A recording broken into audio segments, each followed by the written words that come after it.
Nailcan. Hafsa Duru. Hadi bakalım. 7 yaşındayım. İnşallah bu tatilde iyi günler, vakitler geçireceğiz. Ne yapacaksın sen? Tatilde Kur'an kursuna gideceğim. Ve memlekette güvenle de, kardeşim güvenle de Kur'an kursuna gideceğiz inşallah. Kur'an kursunun dışında ne yapacaksın tatilde?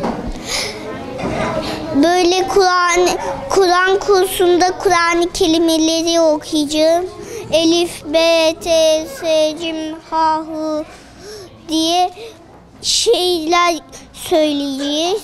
Ondan sonra da kitap okuyacağım, oyun oynayacağım ve arkadaşım güvenle vakit geçireceğiz inşallah.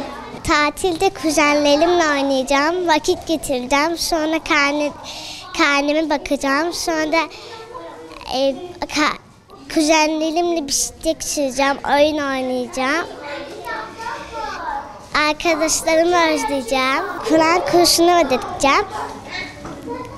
Orada ne yapacaksın Kur'an? Kur'an'ı öğreneceğim. Kur'an şeylerini öğreneceğim. Tatilde kitap okuyacağım. Arkadaşlarımla vakit geçireceğim. Kur'an kursuna gideceğim. Tatile gideceğim. Mersin'e gideceğim. İstanbul'a gideceğim. Kur'an kursuna geçince orada neler öğreneceksin? Kur'an'ı öğreneceğim. Namaz kılmayı öğreneceğim ve duaları öğreneceğim. Tatilde havuza gideceğiz. Mersin'e gideceğiz. Mersin'de havuzda yüzeceğiz. Ondan sonra tatilde kitap okuyacağım. Bir sene boyunca burada alfabeyi öğrendim. Saymayı öğrendim. 100'e kadar. Okuma yazma ve becerilerimi öğrenmek.